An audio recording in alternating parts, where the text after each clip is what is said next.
Magsasaka, binaril sa bayan ng Lambayong, patay. Mga bayan sa lalawigan ng Sultan Kudarat umangat sa klasifikasyon sa pagiging munisipalidad.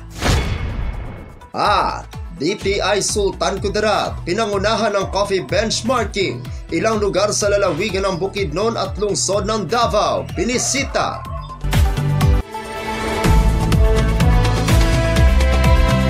Yan ang ulo ng mga balita sa Sultan Kudarat Headliners.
Magandang araw, lalawigan ng Sultan Kudarat. Narito na ang mga pangunahing balita sa Sultan Kudarat Headliners ngayon, Disyembre 7, taon 2024. Magsasaka, binaril sa bayan ng Lambayong, patay. Narito ang ulat. Patay ang isang Aldrin Ramollete Ablaneda, 46 na taong gulang, may asawa at naninirahan sa Purok 1. Barangay Kabulakan, bayan ng Lambayong, lalawigan ng Sultan Kudarat. Batay sa inisyal na ulat, habang minamaneho ng biktimang si Ablaneda ang kanyang tricycle kulay asul. Nang pagbabarilin ito ng hindi pa nakikilalang sospek, ika-7 at 40 minuto kagabi, ika-6 na Disyembre taong kasalukuyan. Nagtamo ng tama ng bala sa ulo ang biktima na siyang sanhi ng kanyang kamatayan. Nagsagawa ng agarang koordinasyon ang Lambayong Municipal Police Station sa mga kalapit na himpilan ng pulisya at sa mga checkpoint at sa mga friendly forces para sa posibleng pag-aresto sa mga suspect na tumakas matapos nagginawa ng pamamaril. Habang nagpapatuloy naman ang ginagawang investigasyon sa nangyaring pamamaril. Ako ang inyong kaibigang Apolinario sa De Valencia para sa Sultan Kudarat Headliners. Mga bayan sa lalawigan ng Sultan Kudarat umangat sa klasifikasyon sa pagiging munisipalidad. Narito ang ulat. Mas maraming programa at proyekto ang aasahan ng mga naninirahan dahil alinsunod sa Schedule of Income Classification na inilabas ng Department of Finance o DO number 074-2024. Lahat ng mga bayan sa lalawigan ng Sultan Kudarat ay nagtamo ng mas mataas na classification o na-maintain ang kanilang classification para sa susunod na taon.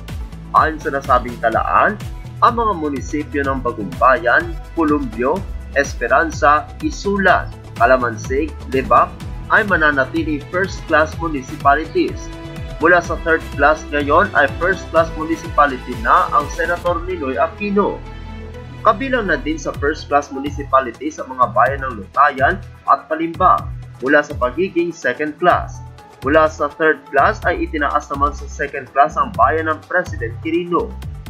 Ibig sabihin nito, ang bagong classification ay magbibigay ng mas maraming oportunidad dahil mas malaki ang pondo mailalaanan ng pamahalaang nasyonal para sa pagpapalakas ng infrastruktura, edukasyon, kalusugan at iba pa.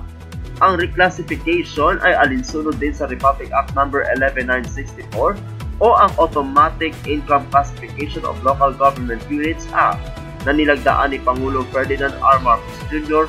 noong Oktubre taong 2023. Ako ang inyong kaibigang Apolinario sa De Valencia para sa Sultan Kudarat Headliners. Para sa uling balita, DTI Sultan Kudarat pinangunahan ng coffee benchmarking.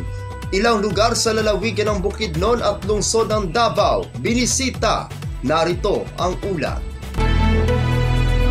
Ang DTI Sultan Kudarat sa pamamagitan ng Rapid Growth Project ito ay nag-organisa ng coffee benchmarking and learning visit sa lalawigan ng Bukidnon at lungsod ng Davao mula ika-2 hanggang 4 na Disyembre taong kasalukuyan.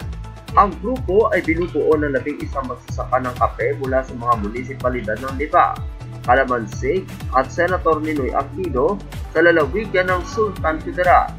Ang mga magsasaka na ito ay bahagi ng iba't ibang organisasyon ng kape na suportado ng proyekto.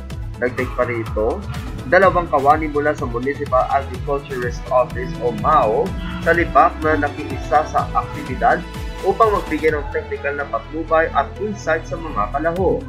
Sa unang araw, binisita ng team ang Bayanihan Millennium Multipurpose Cooperative o BMMPC Processing at Post-Harvest Facilities sa Pangatukan, lalawigan ng Bukidnon. Dito nakakuha sila ng mahalagang kaalaman tungkol sa mga makabagong teknolohiya na maaaring magamit sa kanilang organisasyon. Sa ikalawang araw, nilibot ng koponan ang sakahan ni Ginoong Arnold Adriel sa bayan ng Maramag, lalawigan ng Bukidnon, kung saan natutunan nila ang mga bagong pamamaraan at inobasyon sa pagsasaka na naglalayong palakasin ang produktibilidad ng sakahan. Kinalauna noong araw ding doon, binisita ng grupo ang nursery ng Green Givers Agricultural Supply sa Takunan, lungsod ng Davao. Ang pagbisitang ito ay bahagi ng proseso ng angkop na pagsusumikap ng mga magsasaka ng kape para sa pagsusuri ng mga seedling na ibinigay ng potensyal na supplier. Sa ika-3 at huling araw, binisita ng team ang 2A&K Agricultural Nursery sa lungsod ng Digos, lalawigan ng Davao del Sur na nagpatuloy sa proseso ng due diligence na sinimulan ng proyekto. Ang mga pagbisita ay nagbigay sa mga kalahok ng mahahalagang insight sa pinakamahusay na kagawian, makabagong teknolohiya at napapanatiling pamamaraan na maaaring ilapat upang mapabuti ang kalidad at produktibilidad ng kanilang mga coffee farm. Ako ang inyong kaibigang Apolinario Freddy Valencia para sa Sultan Kudarat Headliner.